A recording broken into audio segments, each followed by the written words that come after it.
a hiccup and I'm still trying to get over my hiccup.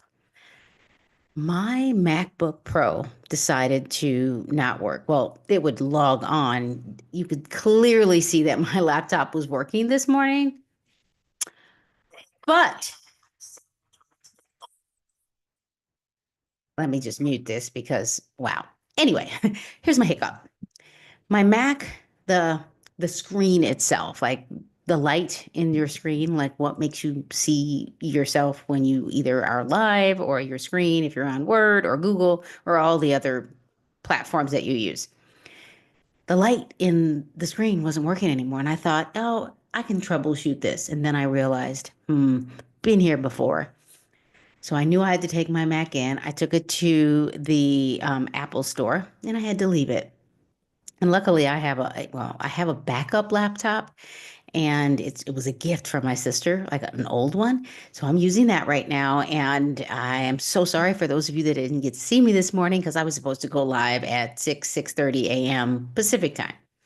But I'm here now, and I wanted to take a quick moment and show you some more information. First of all, it's very useful if you live in the state of California. And if you don't, and you are in education, you're a teacher, you're a principal, or a parent, or you're just a part of the educational system, and you want to know how to disaggregate data.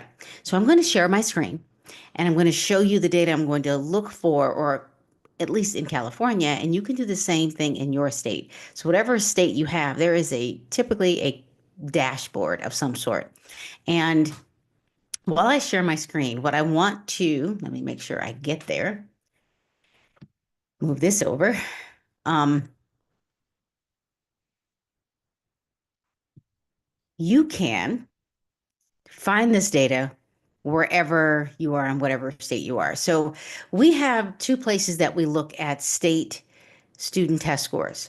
We have what is called the California Assessment of Student Performance and Progress. And this is what the website would look like if you were to log in. The public data right now is 2022-23 data. The last year's end of school year data will go public at the middle of October, end of October. And then in December, the state of California takes all of the data and throws it into a dashboard to compare year over year. I caution people to compare data year over year here because we typically don't compare third graders to third graders. We like to look at the individual student and how the student did from third to fourth grade, for example. And then we look at cohorts of information. And the state of California does that. Now, I'm looking at the state of California. Did not pick a school district. I did not pick a specific school. But if you wanted to, you could you can go just Google California School Dashboard, and you will get the dashboard, and you can type in the school of your choice or the district of your choice.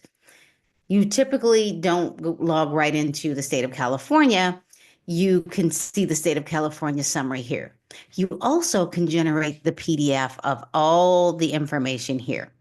And all this information will give you is how we are doing and how we are improving over time as a state, as a school district, and as school sites. And we get measured by chronic absenteeism, suspension rate, English learner progress, graduation rate, high school, college and career. Are we preparing students for college or going right into careers after they graduate from high school? And then how are they improving learning the state standards for ELA and mathematics? And this dial, if you scroll a little bit, as you scroll, the performance indicator here shows up at the bottom. And you can see that the performance level does not indicate positive or negative for each one. Let me give you an example. So very low, low, medium, high, high, and very high can mean different things for different cards here. So chronic absenteeism, we want to decrease this. So the goal is to decline over time. The same with suspension rate. So if we were to look at suspension rate, we want to decrease suspension rate. So if you see, like, for example, it's orange here, it's low. That's because we want this to be very high here. So don't get confused between the performance level and the range. So with that, what I did is I went ahead and downloaded that PDF. And we're going into ChatGPT because we're all things artificial intelligence right now. And for those of you that have never used ChatGPT or any platform like Gemini, Perplexity, Copilot, and all these other platforms, this is a place that I like to live, is in ChatGPT right now. So what I did is I already uploaded this California dashboard. It's the same thing that you saw. And I've not ever uploaded this into ChatGPT before. So I'm going to ask it, please read the PDF. Tell me your thoughts. I kind of just want to get an idea of what ChatGPT is thinking and what it's going to grasp from this. So it's telling me some information pretty quickly. It's telling me that this California dashboard summary provides a comprehensive overview of various performance metrics across the state's educational system, broken down in key categories like academic performance, engagement, and conditions and climate. A few notable takeaways. It's telling me immediately that the academic performance for ELA and mathematics are key focus areas. This is true because we do assess ELA and math. The state is performing below standard in both subjects, for ELA at 13.6 points below standard and math at 49.1 points below standard. And we can see that if you were to go here back to this, we can see that it's telling me this information here.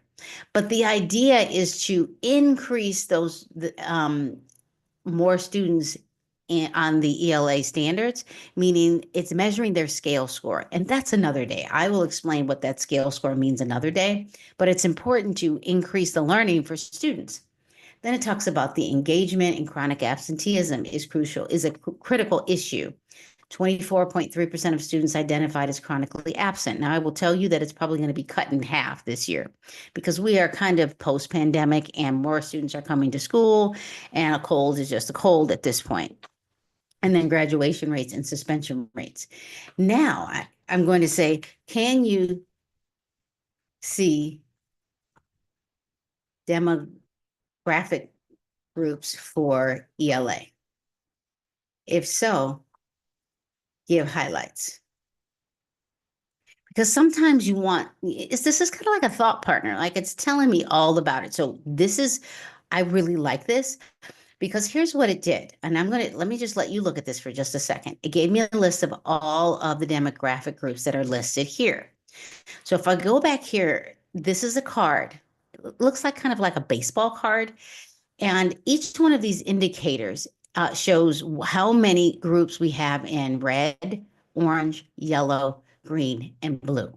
The goal is to kind of get them to increase over time. So if we had this situation where, excuse me, he wants to hang out. Hopefully he won't come back up. Anyway, we want to get students to increase over time. So these demographic groups are listed here under View More Details. So you can see all of the student groups here that are listed under each one of their performance levels. And then you can come down here and select them. So we can see that foster youth and students with disabilities are 89.2 points below standard, meaning, and they didn't increase over time. It says maintain.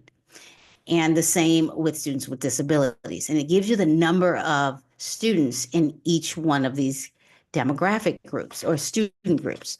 And we can verify this if we go back to ChatGPT. Remember 89.2 and 96.3. Let's go look. 96.3 and 89.2. So we can verify this information, but it puts us in a nice, clear conversation piece here. But if you're thinking, it's giving me some key takeaways, which is interesting, like underperformance, foster youth students with disabilities, and African American students are significantly below standard. This indicates that these groups may need targeted interventions. Now, I did say that I wasn't going to go into what does it mean to be here, like 13.6 points below standard. This indicator, whenever we increase, there is what's called a 5x5 card, and I probably will show you that a different day. But when students increase by a certain amount of points over time, they will get to a new band. The idea is to increase a student's scale score. And if you're like, come on, show me the scale score. What are you talking about? Okay, I will do that. So basically, for the state of California, if you go here, you go to the bottom, and if you go, once it comes here, if you go to, this is basically all of these grade levels is something that I could have found on that first page, but what I can find here are those scale scores. So each grade level has a different scale score. So kind of live here for a moment. So third grade, fourth grade, and the idea is to get them to met or exceeded. So anything above 20, 24, 32 and above. And anything that is 24, 32 and above, each student gets a plus or minus. So for example, if a student gets 24, 42, that means plus 10 points. If a student gets 10 points below that, 24, 22, that's negative 10 points. And what happens is we take every student in the state of California, add the pluses, the pluses and the minuses, and then we divide by the number of students that tested, and we get this number here, the points below standard. So every point counts when a student is taking this assessment. Now, of course, if you're like, oh, state test scores, I don't really care, or I don't want, it's too much for me. The truth is it tells us as educators what we need to do differently when we're helping students. So the information that we get from last year will help teachers this year. And we do get that information at school districts pretty early, but publicly it comes out in about mid-October. So it does tell us what do I need to do as a teacher from the previous year to help the students I have, and then the teachers that get the students, where do I need to pick up, close any gaps, accelerate students based on this knowledge here. So it does give us good information. It's not a grade. It's not something that is part of any ELA or English or math score on their transcript, for example, or their even if it was published on a transcript, it's just information that because the Cal State universities take this score in place of an SAT, which is especially if they get a level 4. So this information is great. Like now I can say, tell me about mathematics. So this information is now going to list all the information for each one of the student groups for mathematics. Now, here's what I'd like to show you. Like it just listed it and pretty quickly and gave me some takeaways: severe underperformance with these student groups, stagnation in almost most groups maintain their performance, growth and high performers here. Now, I truly, truly believe that we are going to perform somewhat better in these groups this year, especially in suspension and chronic absenteeism. But that's kind of huge. It's like, okay, I get it. And the other thing that I kind of want to point out is the thing that you can do with data here is, can you put mathematics and ELA in a table by demographic group in rows? Downloadable CSV. We'll just go with CSV. My hope is that it will do that for me. If I'm doing this if I was a principal, even if I was a teacher, I kind of would want to know, like, okay, how are we performing and what can I do with my group of teachers, my grade level or my content area, even if you're not ELA or math, like science or social studies, you kind of want to know how students are doing in English or in their subject matter. You kind of want to know how they're doing in math because it's hard to access physics. It's hard to access content in science if they struggle with reading and writing and computational math and thinking. Like that's what we want them to do. So look at this. Look at this. And here, I love this because not only can I download it here, I could download it here and I can expand it. So this is pretty profound. What I really like is it put it in a table for me. It told me that foster youth, it's 89.2 points below standard. They didn't really go up or down. Foster youth are 127.4 points below standard. And then all of the areas. And, there's clearly there is a discrepancy if you were to compare student groups, but I would caution you and say, what can I do for this student group? Like, not all student groups are the same and not all student groups need the same thing. So just you focus on a student group and you say, what can I do? Maybe community, talk to parents and teachers, like what is happening? What do we not know? What are we missing? So this would be very helpful. And you're thinking, well, it's in ChatGPT. What can I do with it? Well, I'm so glad you asked. So you could download it. It downloads the file. And I love to hang out in Google. So what I could do is I could go to the waffle, and some people call it the grid. I like the waffle. I can go to Sheets. When I live in Sheets, typically most of us want to just go to Google and upload the CSV file. Let me show you a trick.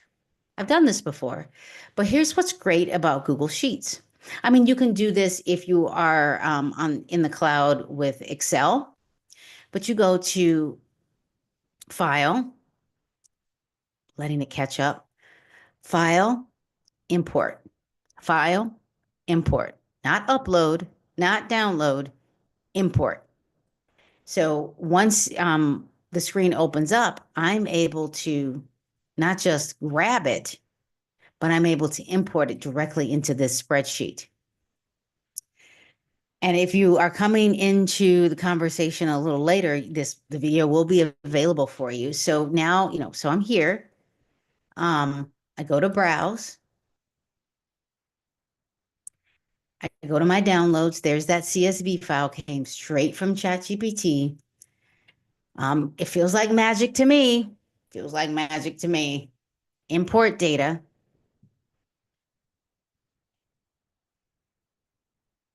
And to me, this is very helpful. Like, voila. And if you're like, it still looks, not so smooth, you go in between column A and row 1, select here, it'll highlight the entire page. You want the array there and the line in the middle, double click, and it will expand it. Now, if you're like, still don't like it, you could center it, for example. Let's say you just want this one row and you want to format it and wrap it because you're like, yeah, maybe this row could be smaller. Maybe column could be smaller. Maybe you want to justify this to the right because you kind of want to see it a little better. But there's so many things that you can do with ChatGPT with data. And this was the first time that I took the California school dashboard information. And again, I just use the state of California. And let's say you wanted to use your school district or your school site, you would just go to Google California School Dashboard and you can grab all the data. You can download it as a PDF right here. I did the whole report because then I got each student group. And then I just uploaded it into ChatGPT. And for me, it's fun to look at the data. The dashboard becomes public around December 1st, December 2nd. This data will become public if you have not seen the California Assessment of Student Performance and Progress. This is considered the Smarter Balanced Assessment. This is the data that they use. So they will take 2023-24 and compare it to 2022-23, which isn't public until mid-October, late October, and they will compare that in the dashboard. I really caution you to not try to compare third grade to third grade, because when you do that, those two cohorts aren't the same students. What's great about California and the dashboard is looking at student groups as a whole and saying, did that particular student group move up? And as a parent, I'm working on, my child doing better over time. Like, what is my child growing and what can I do differently? Because if you are an advocate for education, your children are going to do well anyway. And if you want to support other students, the thing that you can do is advocate to make sure that teachers get the proper training. And because teachers are doing great things, they can do the wonderful hard things, and that's not all school districts are going to have the same academic indicators here, but improvement is all we can ask for. Yeah, I think that we get caught up in, I would call it the messiness of it all, and I wouldn't want you to. So I did stop sharing my screen because I do kind of want to just let you know that this is fun to talk about. And it's my recommendation that you have some fun with this. Have some fun with it. Take your time with it. Take some data, throw it into ChatGPT, and ask it to create a table. You can do so many other things. And there is one other thing that I would like to consider. Let me see if I can minimize my screen to get back to my screen here. Let me show you one other thing that you can do, because one of the things that I found is that I'm going to minimize this is please create a visual of the table, because it'll create a graph. If I would have said image, it would create a beautiful AI image. When I say visual, I'm kind of wondering what visual it will come up with. This is beautiful. So, and and this is the charts and graphs. They're in beta because I just saw that, but it tells you that, based on above and below standard, how are students doing in the demographic groups?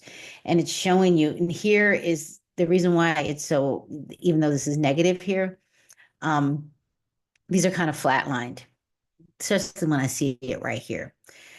But it's profound what these graphs can do for you, and how you can have conversations with your teachers if you're a principal, how you can have conversations with all your principals if you're a director or you're at the district level, your assistant soup. Like, this is public information, and maybe you want to have a conversation, in your large community groups, and let them say, ask the hard questions, because we can't go to the past, but you can say, what can we do differently? What are we missing with your student group that will help support us so that we can do better? And that is all we can ask, is what can we do better to inform what we're doing to help our students? So thank you so much for listening. Come back, and this video will be available for you.